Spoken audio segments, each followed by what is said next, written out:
and welcome to this edition, the LDS, or however they say this thing now. Yeah, LCS. Excuse me, using a wrong. BS is probably closer to it. Playoff chat, and we'll talk about that's LDS was the divisional chat, but.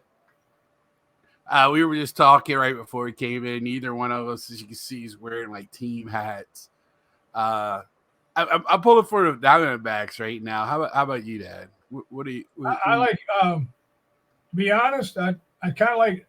Right now, I'm kind of pulling for the Rangers for what the year they've had and all that, and what Bruce Bochy's done with that team, with everybody hurt, and pitchers going down left and right.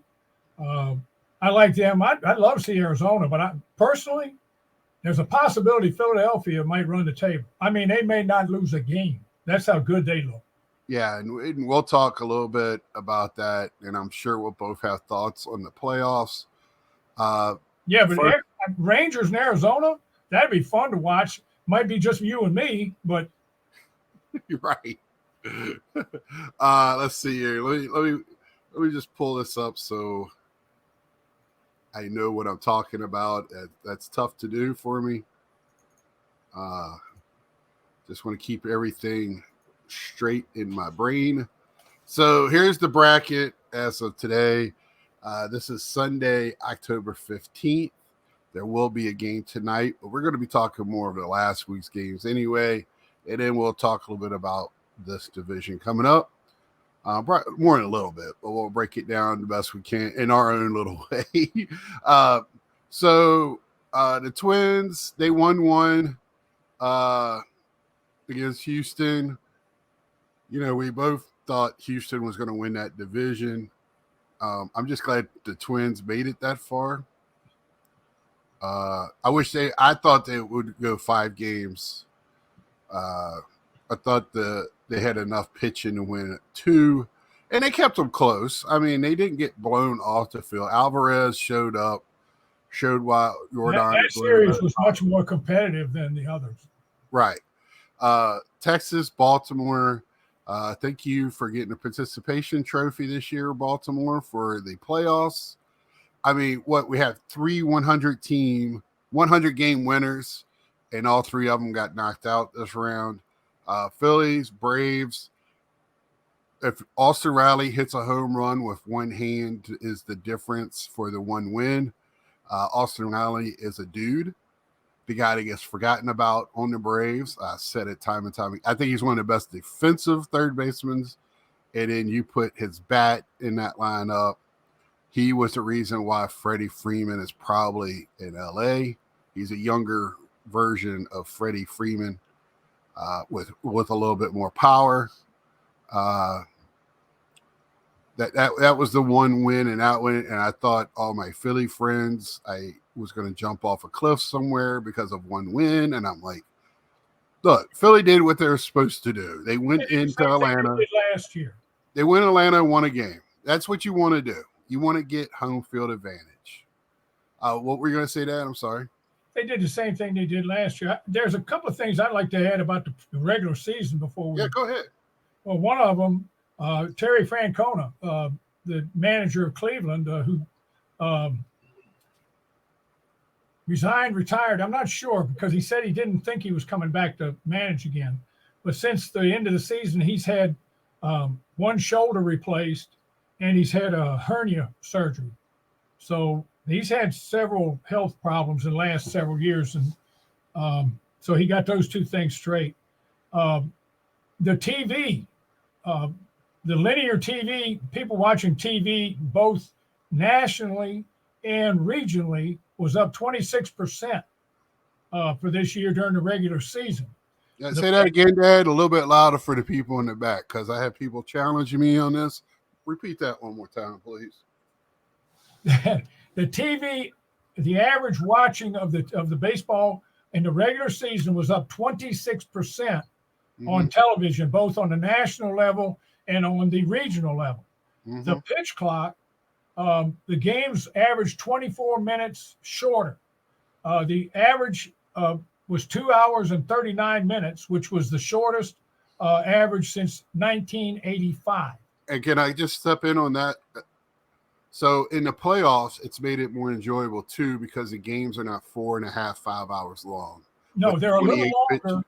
Right, they're a little longer. They're going to slow down, but not like. No, they're a little longer for one big reason, and that is the managers are changing pitchers in the middle of an inning instead of waiting till the end of an inning. Right. And that slows everything down. Right, and also they're all national games, so the breaks in between innings are longer. Yeah, because of they have to get the commercials in. Yeah. Well, anyway, the games, there were 9 games of 3.5 hours this year compared to 2021 when there were 390 games. That's amazing, yeah. 3.5 hours. The doing away with the shift raised the batting average up 5 points from 243 to 248 and over last year. And the pitchers being relegated to only 2 throwovers to the bags, and the larger bases increased the stolen bases from 75.4% success rate to 80.2%. That's significant. It doesn't sound like much, but that's significant when 5%. Well, you're getting guys in scoring position without putting them over there, right? Right. They're getting there on their own, whatever. I still watched in the playoffs where teams were hesitant, having the front half of their line up, steal a bag because they know as they do, got the plate's either going to get walked or just pitched around, nothing get. So I have seen a little slowdown in the playoffs because of that. But that is some awesome numbers. And it's made the game to me more exciting this year. And that one feeds into more people watching the game and going to the game. I mean, you've talked about it all year. You watched the Nationals. They were bad, but you could see a building blocks in that team. So they were fun to watch. And people pick up on that. They went out to the ballpark, even though they were a bad team. And they hired this 37-year-old dude from the Orioles that was one of their chief. He was in their scouting department and one of their guys on draft night. They hired him away this weekend, yesterday, to head up their scouting and draft on their drafting. So they've got some young players, but they're trying to build like the Orioles did. Yeah. Now, the playoffs, I'll mention this, the TV ratings in the playoffs are down 18%. There's 2 big reasons. For the wild card round, they were down 18%, and for the division round, they were down 15%. They were up against football. That was one big reason. And another reason is no Yankees or Boston. There's no Yankees, Boston, and then the games were not really, for the most part, not exciting. I mean, they were over early. Well, and then when you're triple casting where you're having an hour and a half overlaps and not knowing exactly where to find the games. Again, MLB sucks. They need to get somebody in their front offices that understands how to get their games out there and in front of as many eyes as possible. Yeah. They're really missing the boat on that. Me and some of my friends talked about that. It was tough in this mobile age. I work second shift. When I got a break or, when I had some time, I would flip it on, but I can only put on one game. I don't have split screen and all that stuff on my phone. I do, but it's hard to watch. So, there was game. If it was a game I really wanted to see, I watched as much as I could. Go ahead. Since they went to the new wild card round, the lower seed has won 5 of the 8 matchups.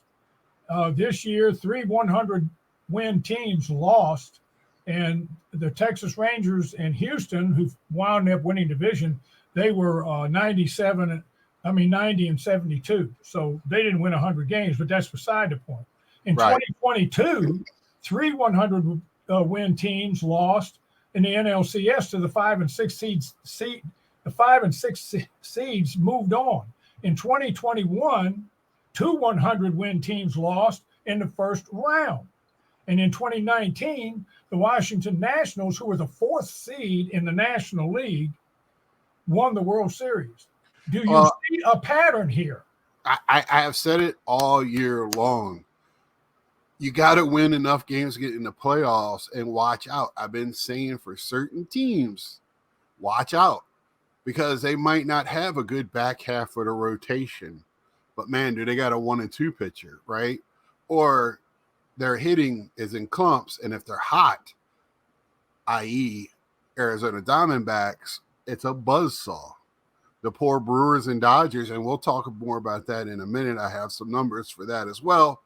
But we haven't got to what Arizona did to the Dodgers. The Dodgers need to go back and go, what the hell just happened? Well, they don't have any pitching. They didn't have any got pitching. A heavyweight. They got I'm sorry. Kershaw is 73 years old. But he's still a pitcher. And everybody claiming he's I've asked this because they're saying he's a slam dunk Hall of Famer, but he has never done anything in the playoffs. Right. Nothing. But they were sitting on that curveball in that first inning and just ripping it to shreds. And then Lance Lynn, I sat there and watched that world record set with the 4 home runs in 1 inning in the 3rd inning. Well, I'm sorry, and I'm a big boy. I mean, that's where I get Big Scott from. 6'2", 350 plus. Me and Lance Lynn could put a hurting on a buffet right now. I know he's always been a bigger fellow, but he does not look like he, pitching his core and legs. I don't know how well but he just looked like he was huffing and puffing that inning, especially when it got deep, because he had to pitch long enough to get somebody warmed up. Kershaw did too. He looked like an old man that night. Well, I mean, his curveball was just laying in there, and they were just ripping it to shreds.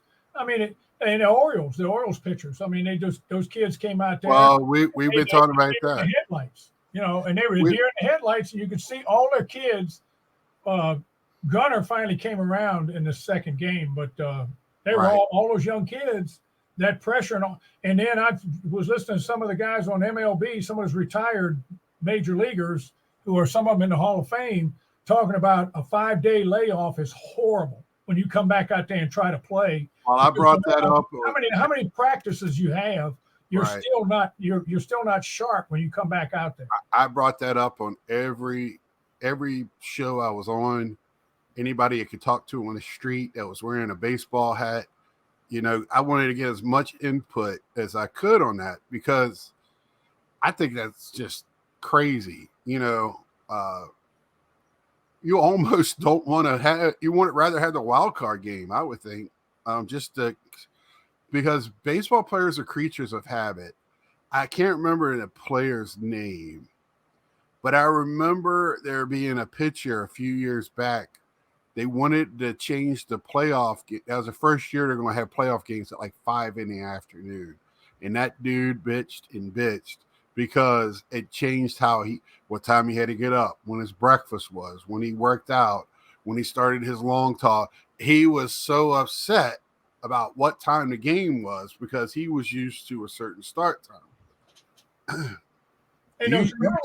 You take those 5 days away, and they don't get their proper starts.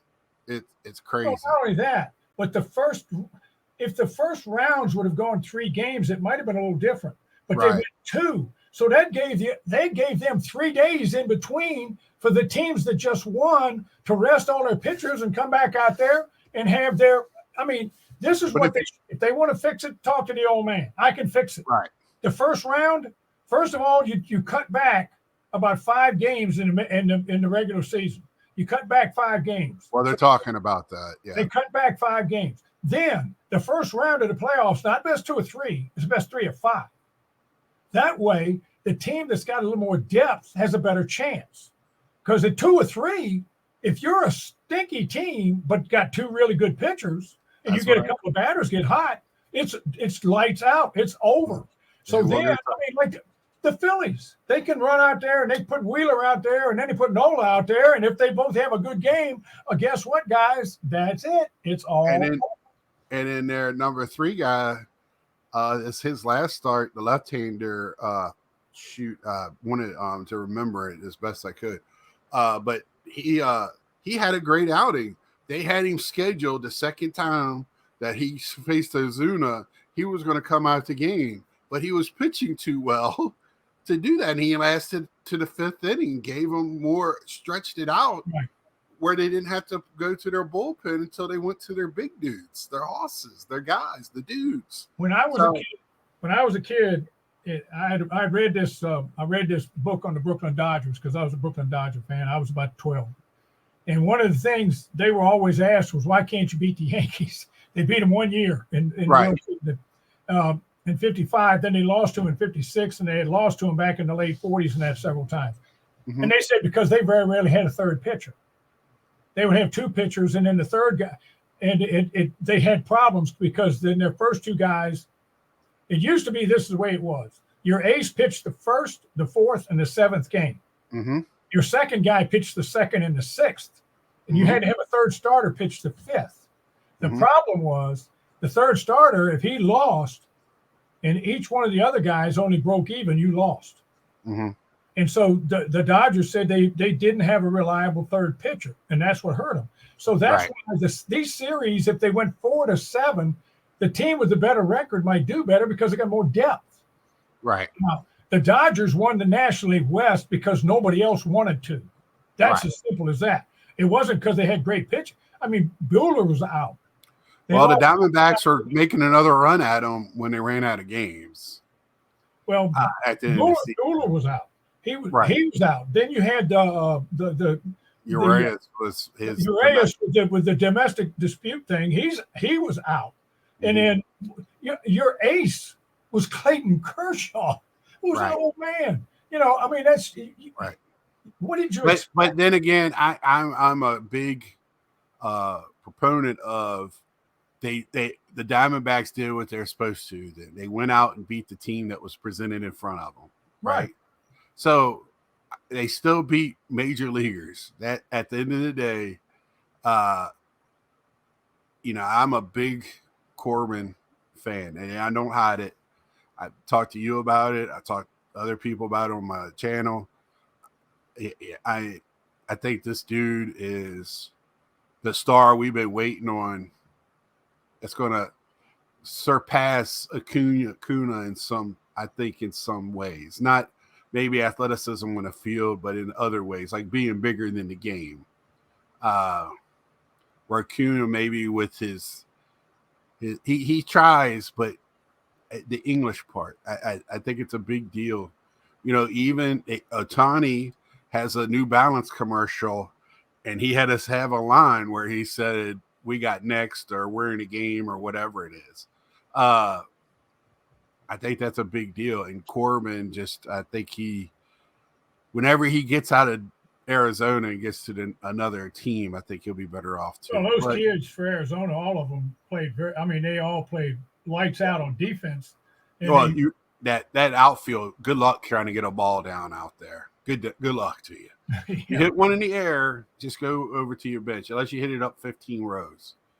And even then, they might run up there and catch it. Those guys are so freaking fast. But here's another screen I wanted to show real quick. Some numbers here, because baseball's numbers. I've been asked before, why do they play such a long season? I go, because the game is ebb and flow. Cream has to rise to the top. To do that, you have to have a certain amount of numbers to make it all work out right. So, and that's been the way they played it since they were invented. Right. So right here, this is regular season hitting, right? So you have all the teams that were in the playoffs, except for your Blue Jays, were down to 11. Braves, Dodgers, Texas, Tampa, Houston, Phillies, Twins. So right there, Baltimore was 13th too. But right there tells you why these teams were in there. I mean, you have batting averages. 276 was Atlanta, 257. Nothing crazy, but that's team batting averages, right? So then I go to. I just wanted to show that to show this screen. To tell this story. So here it is in the playoffs. Did I show the right one? Oh, that's the same one. Same one. See, I'll get it right.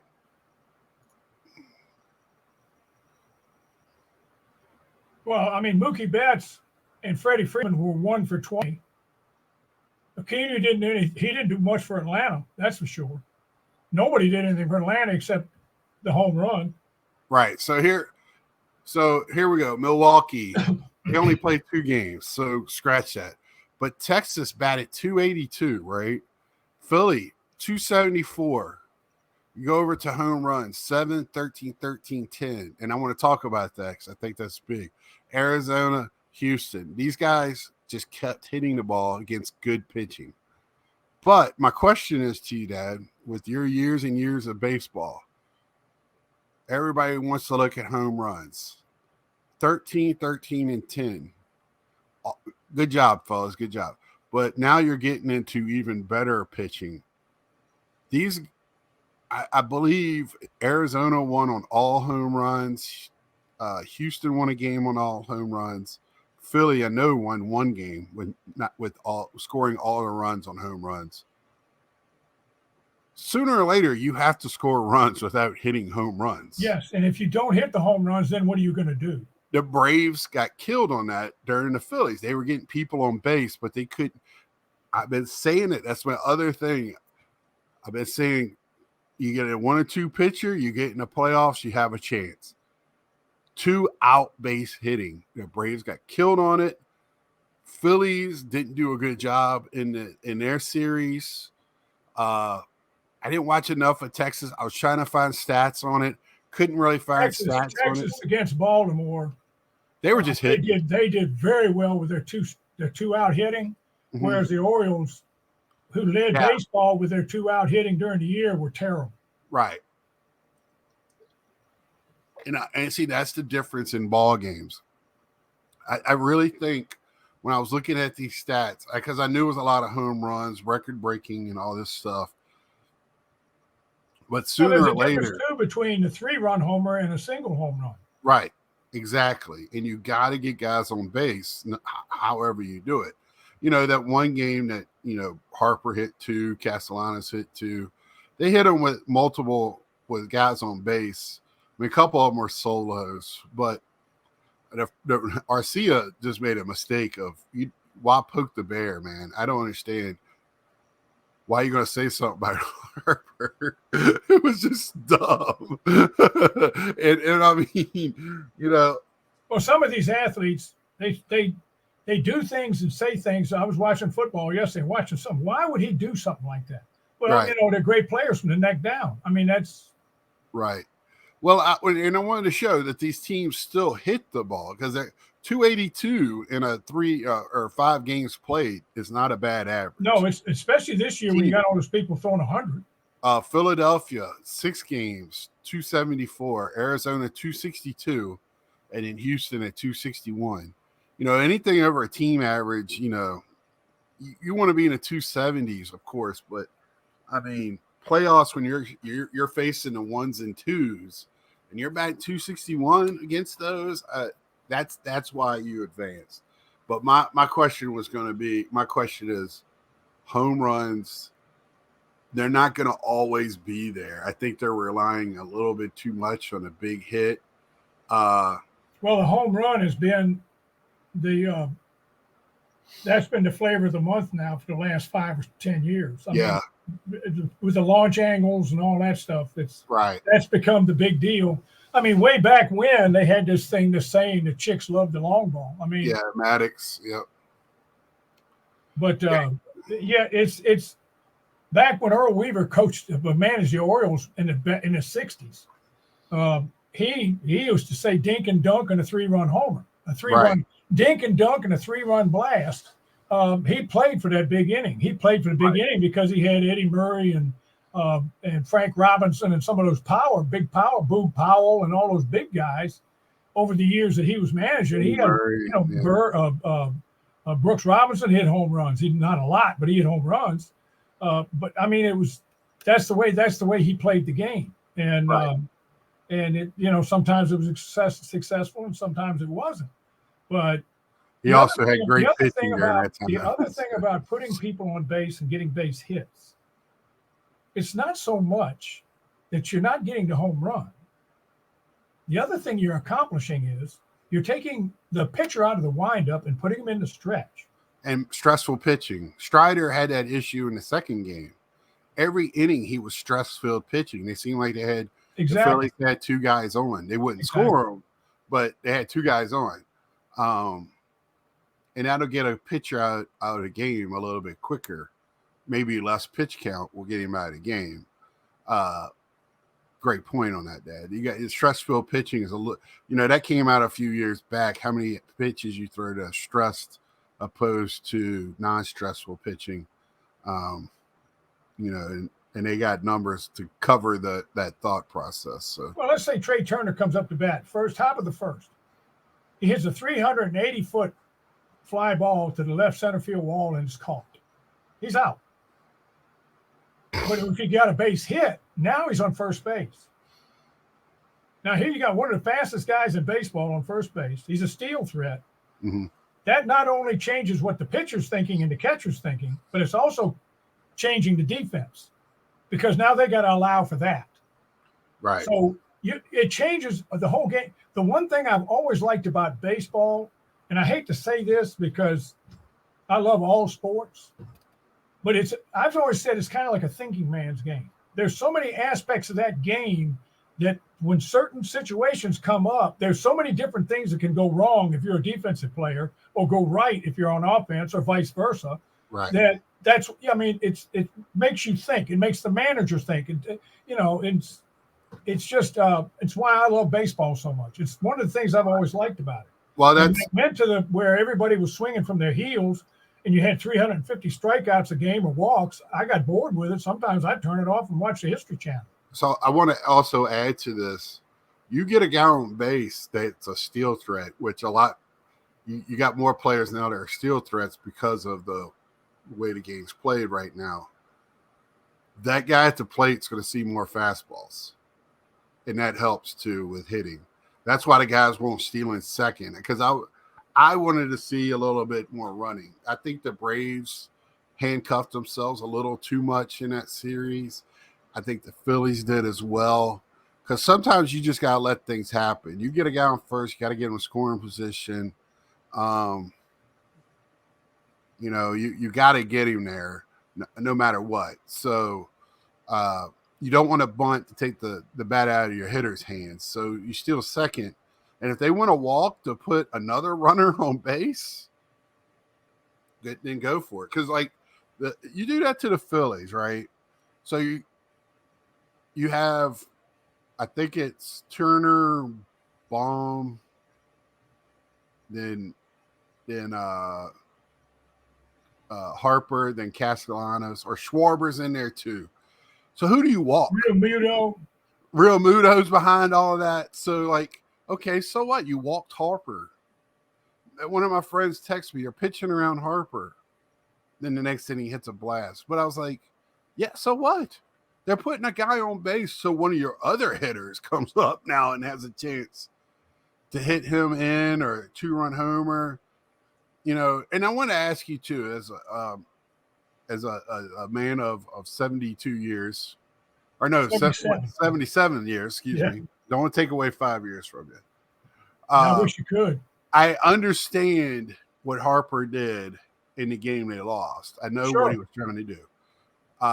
But do you think he should have held up before second base? Because he slipped going back. That was a big deal too.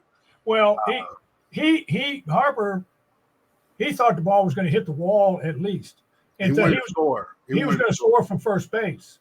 Now, in retrospect, he should have stopped and looked retrospect. And if it was caught, he goes back to first base, and they're still in the ball game. And Michael Harris made an awesome catch. Well, he made an awesome catch, and then Riley made the play of the game when that ball got by two guys, and he scooped it barehanded and fired to first. I mean, that was he threw a 95-mile-an-hour fastball to first base to Olson to get Harper out. I could understand why Harper did it. He probably could have used a little better judgment. But, I mean, it didn't hurt him. They came back and won the next He was trying game. to make a play, right. He was trying to make a play. He was trying to score. He was trying to score from first base. He was being aggressive. And sometimes when you're aggressive, it bites you. Ask the University of Oregon coach from yesterday. You get aggressive, you got to pay the price. Right. And that's what my Philly friends, I didn't hear any of them really bad mouthing him.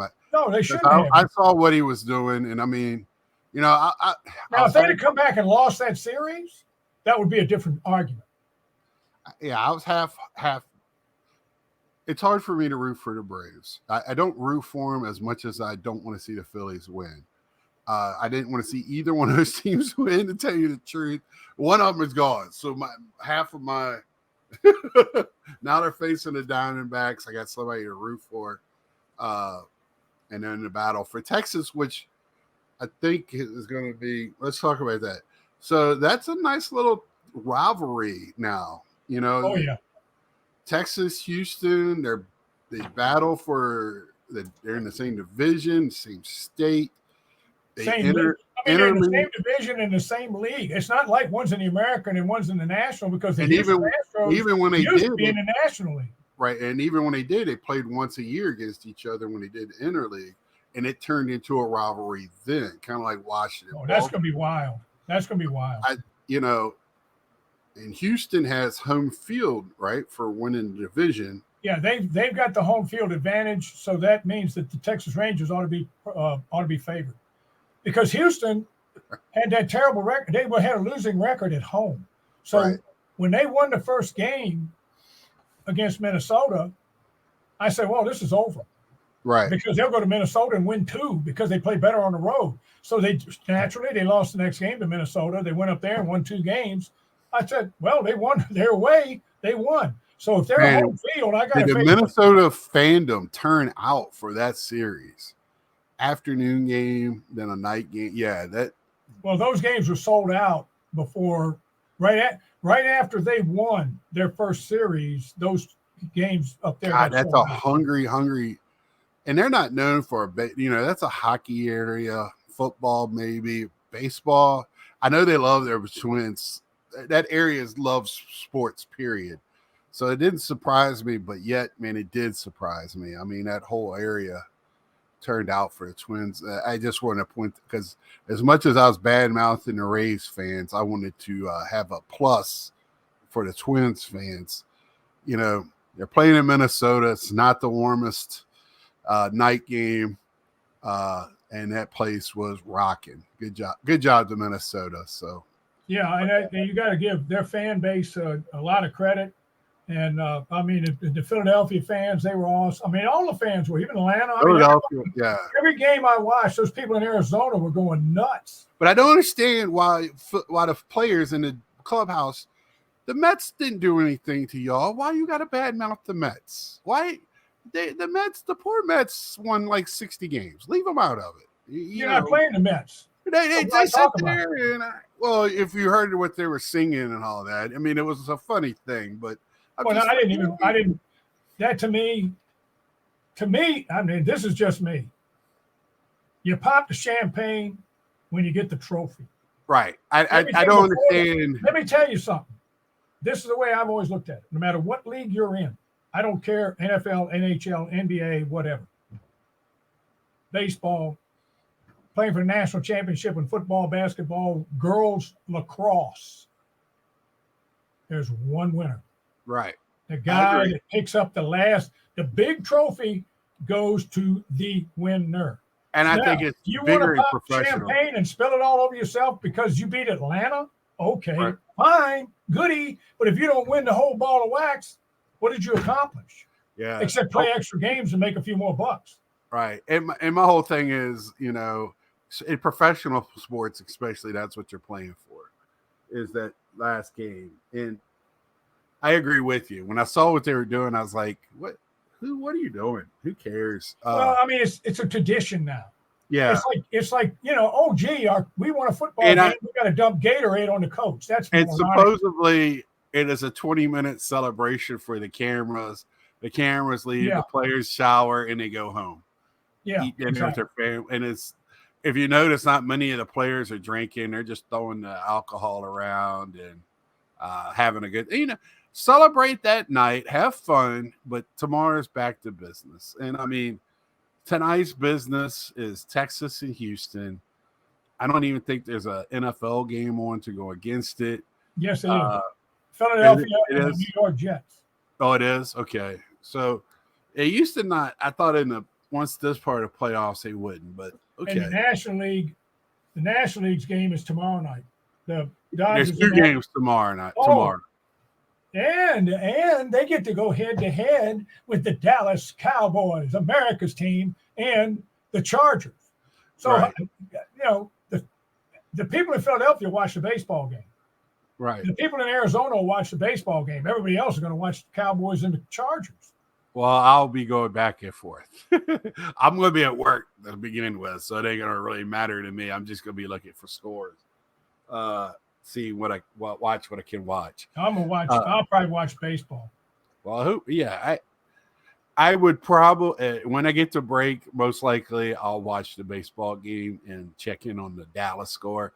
I don't know. It depends on the game because Dallas is my favorite football team. If nobody knows, I do have a Dallas pitcher back here behind me. But I love baseball.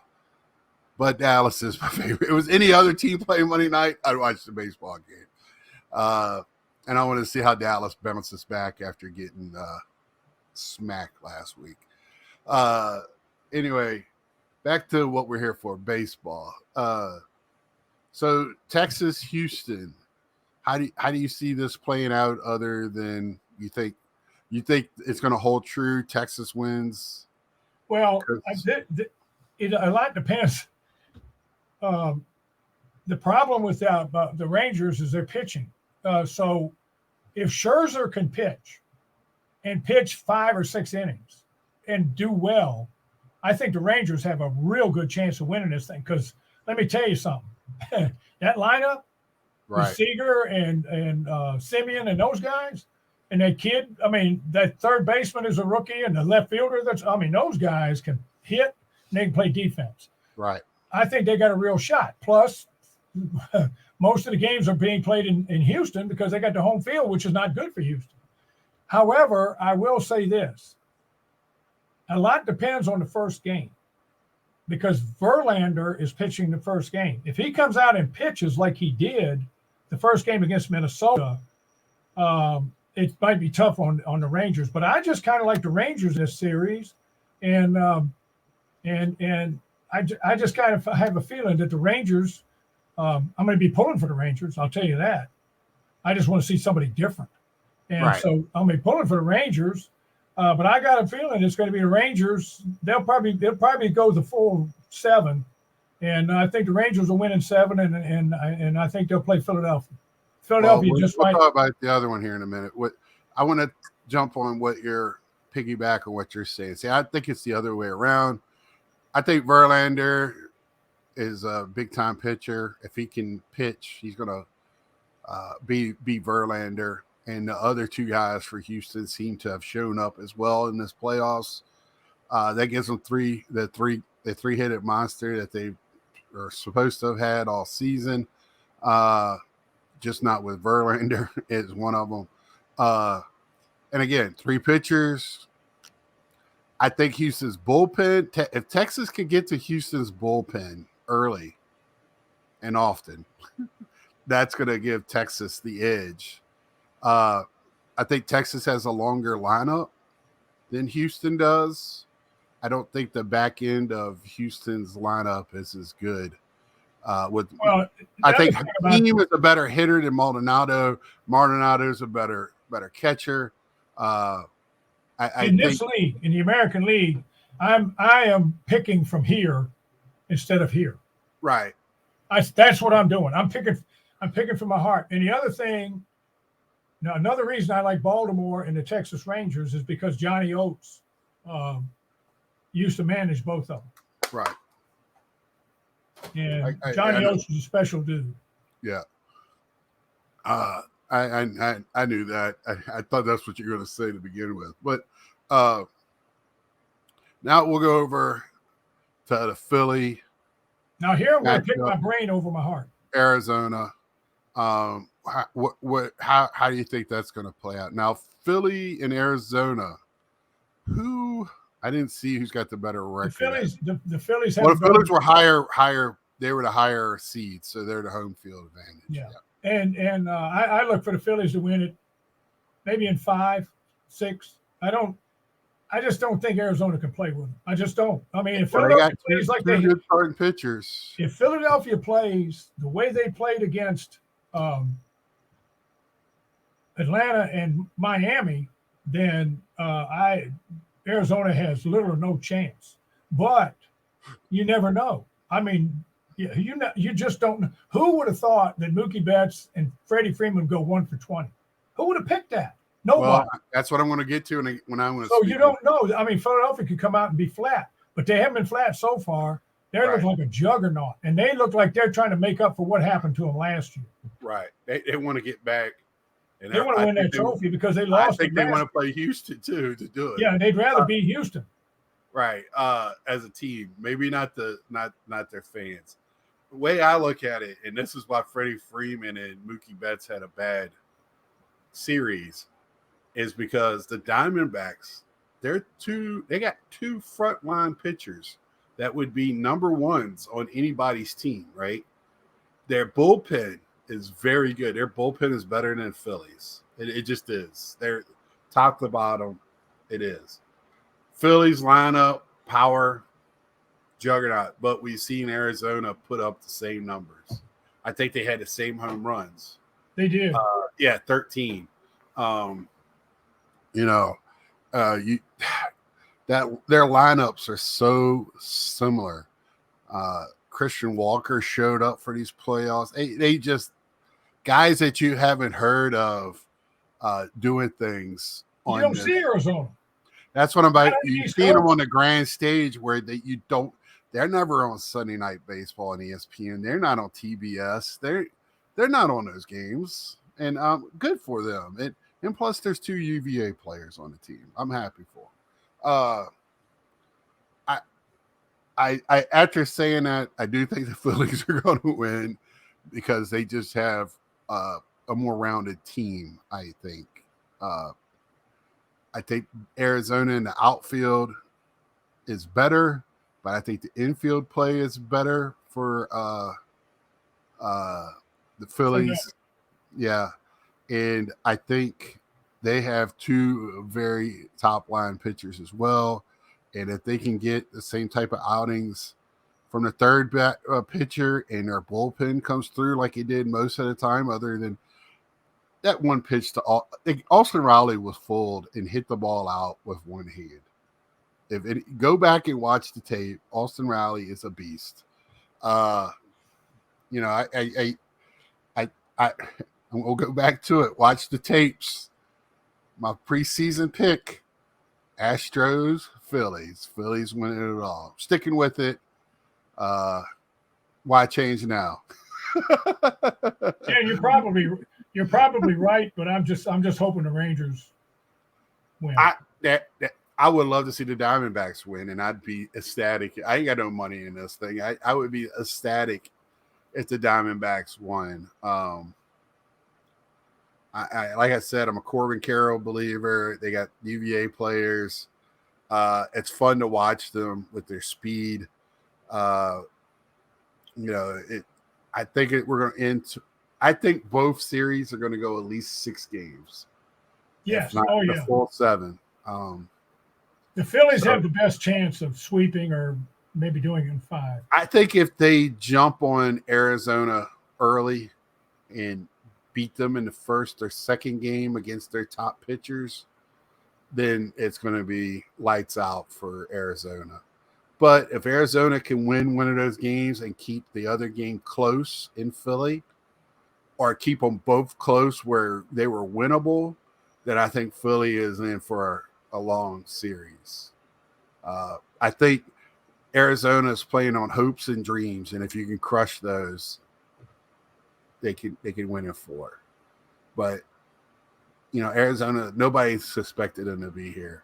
They're just out playing ball. You can see the way they're playing. They're just playing the games, and I have seen quite a bit of their games.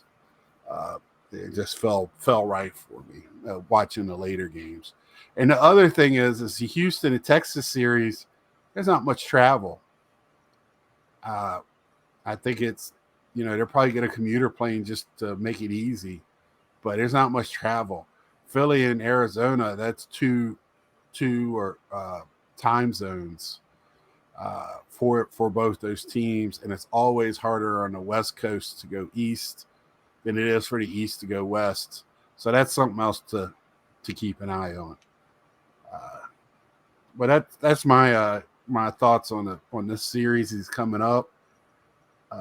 Any last thoughts, Dad?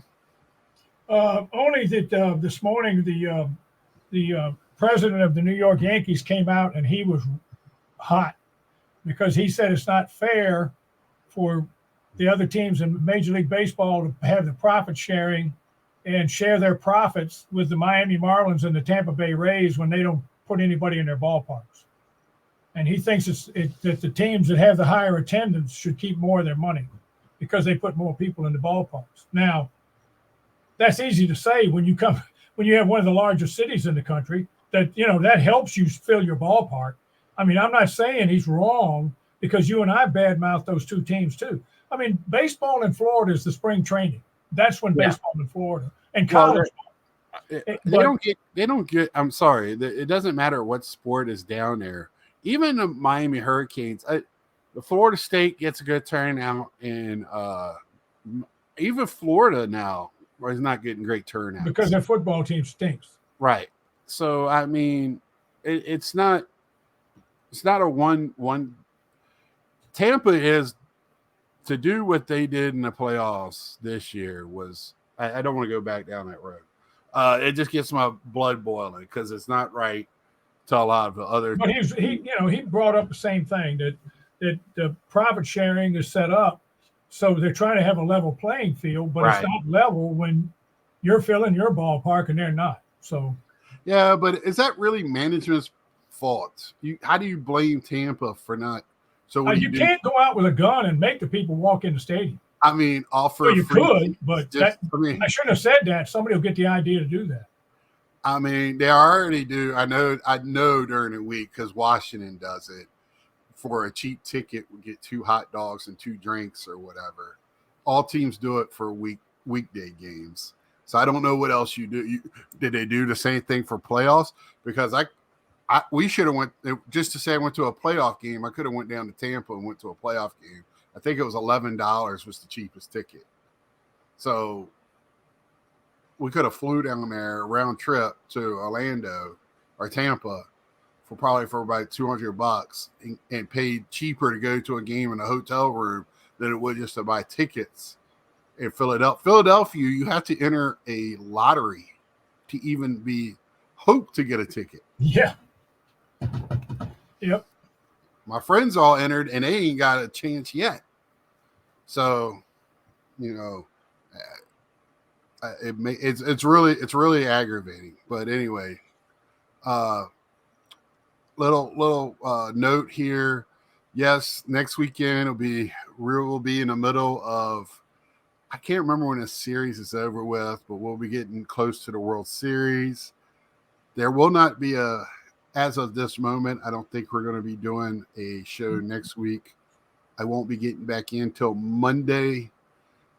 Sometime, maybe we'll do one Monday evening. I don't know yet. It's going to be up in the air because I'll be at the Baseball Hall of Fame all weekend, checking something off the bucket list for me. I can't wait. So I'll be there. And hopefully the week after I can talk a little bit about that. And we'll be definitely talking about World Series. So a little programming note there. It's up in the air, and it's a wait and see. So I don't want anybody to freak out when we don't have our show. But until when we do come back, like, share, comment on your thoughts on how you think these two series are going to go, your World Series picks. What my dad's talking about. Should Tampa and them get the benefit of because I'm kind of in the, if anybody's going to be to lose the benefit, I think it's the teams that don't put out a competitive team should lose out. But that's my thoughts on that. But until next time, like, share, tell a friend, and we'll see you.